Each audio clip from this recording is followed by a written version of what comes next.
Russie, le géant qui se dérobe à la compréhension. Il existe un pays si vaste qu'il traverse 11 fuseaux horaires, où le soleil se lève sur une ville alors qu'il se couche encore à l'autre bout. Un lieu où les hivers sont si rudes que l'alcool peut geler à l'air libre. Et pourtant, les gens marchent dans la rue comme si de rien n'était. Une nation qui a enfanté certains des plus grands écrivains, compositeurs et scientifiques de l'histoire, mais qui, pour beaucoup d'Occidentaux, reste un mystère impénétrable.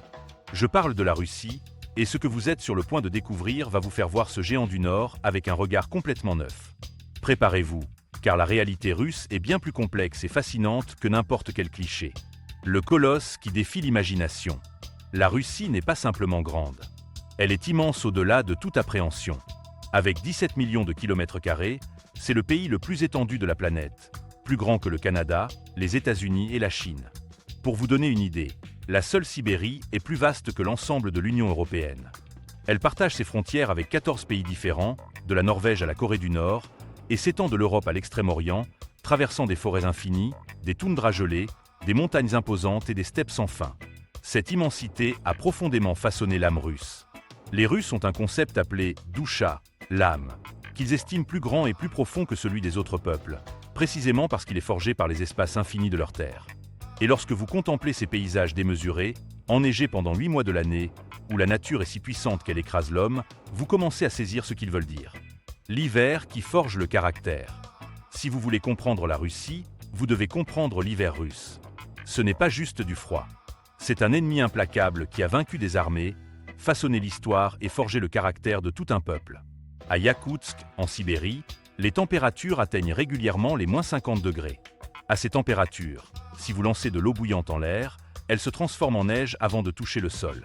Les cils gèlent, respirer fait mal aux poumons, et la vie devient une lutte quotidienne contre les éléments. Pourtant, les gens y vivent, travaillent, élèvent leurs enfants et survivent. Cela crée une mentalité particulière. Les Russes ne se plaignent pas des difficultés, ils les acceptent comme une partie de la vie. Ils ont un proverbe qui dit « Si tu as peur du loup, n'entre pas dans le bois ». Cela signifie « Si tu n'es pas prêt à affronter les difficultés, ne t'attends pas à obtenir quoi que ce soit ». Cette endurance, cette capacité à supporter ce qui ferait s'effondrer d'autres peuples, est au cœur de l'identité russe. Et elle explique pourquoi, historiquement, les armées qui ont envahi la Russie ont toujours été détruites non pas tant par les soldats que par l'hiver lui-même. Les villes qui racontent des histoires impériales. Moscou, la capitale, est une ville aux contrastes extrêmes. Le Kremlin avec ses tours rouges et les dômes dorés de la cathédrale Saint-Basile, qui semble tout droit sorti d'un conte de fées, domine la place rouge. Mais à côté de ces trésors historiques, on trouve des gratte-ciels ultramodernes, des centres commerciaux luxueux où l'on vend des Ferrari et des Rolex, et un système de métro qui est plus un musée souterrain qu'un moyen de transport. Les stations du métro de Moscou sont décorées de lustres en cristal, de mosaïques, de statues et de marbres précieux. Elles furent construites à l'époque soviétique pour montrer au monde que même les travailleurs méritaient beauté et luxe. Saint-Pétersbourg, en revanche, est l'âme culturelle de la Russie. Fondée par le tsar Pierre le Grand au XVIIIe siècle, elle a été bâtie sur des marais asséchés avec le sang de milliers d'ouvriers. Mais le résultat est une ville d'une élégance européenne sans pareille. Palais néoclassique, canaux rappelant Venise, le musée de l'Ermitage qui abrite l'une des collections d'art les plus importantes au monde. Se promener à Saint-Pétersbourg lors des nuits blanches d'été, quand le soleil ne se couche jamais complètement et que la ville reste baignée d'une lumière dorée pendant 24 heures, est une expérience magique que vous n'oublierez jamais. Le mystère des femmes russes. Et nous voici arrivés au sujet qui a capté votre attention. Les femmes russes jouissent d'une réputation mondiale. Elles sont considérées parmi les plus belles de la planète, et quiconque a visité la Russie peut le confirmer. En marchant dans les rues de Moscou ou de Saint-Pétersbourg, voir des femmes d'une beauté époustouflante est la norme et non l'exception. Mais d'où vient cette beauté?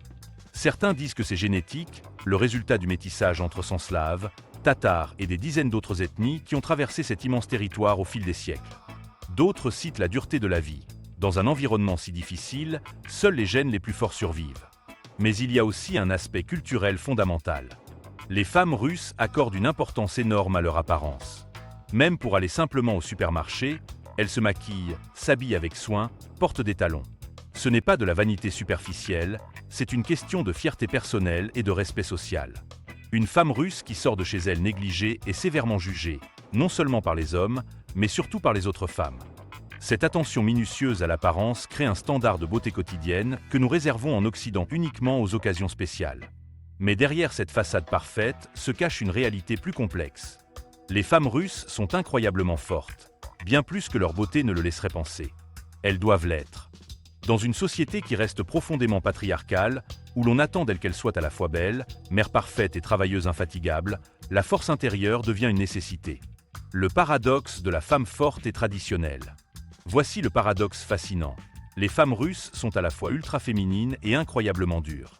Elles portent des talons aiguilles sur la glace, tout en transportant des sacs de course très lourds. Elles s'habillent de manière élégante, mais n'ont pas peur de se salir les mains. Elles sont des mères dévouées, mais aussi des professionnelles ambitieuses. Pendant la Seconde Guerre mondiale, les femmes soviétiques ont combattu comme tireuses d'élite, pilotes, soldates, côte à côte avec les hommes. Mais une fois la guerre terminée, elles sont retournées à leur rôle traditionnel sans sourciller. Cette capacité à être plusieurs choses simultanément, à s'adapter à n'importe quelle situation tout en conservant son identité, est quelque chose que beaucoup d'Occidentaux peinent à comprendre. Dans le monde russe, il n'y a pas de contradiction à être belle et forte, féminine et guerrière. Ce sont deux faces de la même médaille, et les femmes russes les incarnent toutes les deux avec un naturel désarmant. La vodka, l'âme et la mélancolie. On ne peut parler de la Russie sans parler de la vodka. Ce n'est pas seulement une boisson, c'est un élément culturel profond, un rite social, un moyen de survivre à l'hiver de l'âme autant qu'à celui du corps. Les Russes boivent, c'est un fait. Mais ils boivent différemment de nous.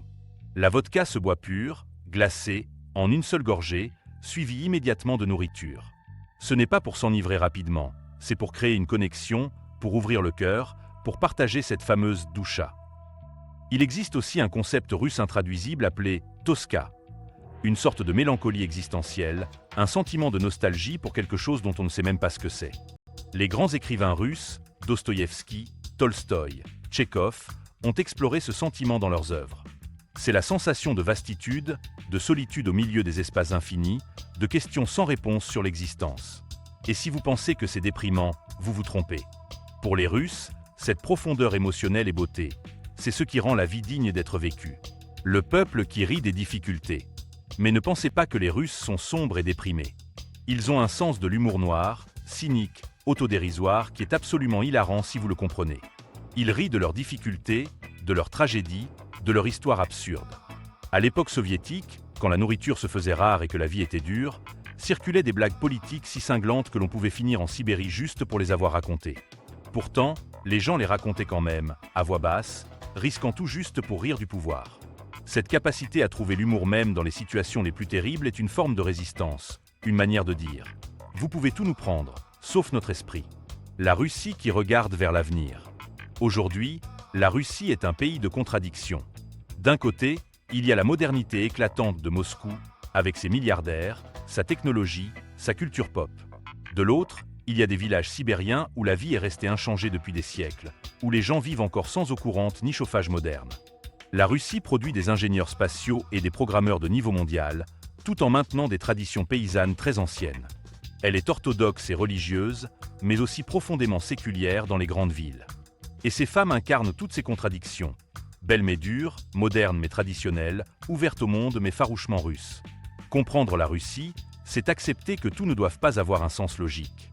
C'est s'immerger dans une culture où l'âme compte plus que la raison, où la beauté coexiste avec la rudesse, où les extrêmes ne s'excluent pas mais se complètent.